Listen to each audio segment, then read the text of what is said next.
There's a lot of history around Gahanna, some of which is closer than others. When I was in like 2nd or 3rd grade, the schoolhouse was established right next to Lincoln Elementary. But the schoolhouse was actually a building way before that. It used to be my grandma's garage for the house that she lived in when she was a kid. We are Jefferson Township School number 2.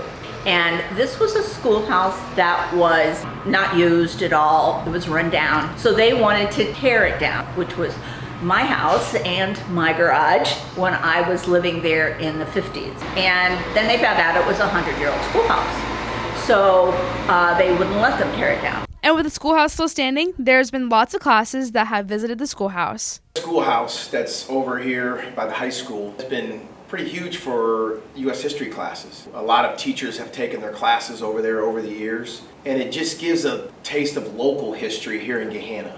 And it shows you what schools were like in Gahanna back in the late 1800s, early 1900s. It's just sort of cool to give the students a little taste of local history of what education, what classes, what school was like.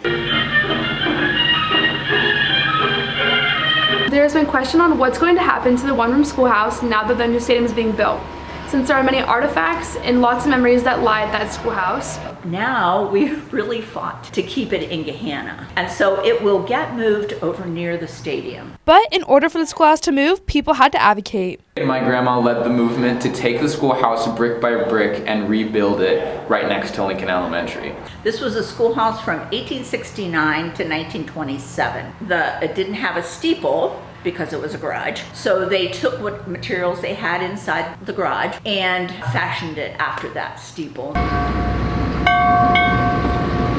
People donated. Almost everything in here was either donated, finding stuff. It has been at this site for 10 years. And will continue to stand there for many years to come. This is Allison Shepard for Lincoln Live.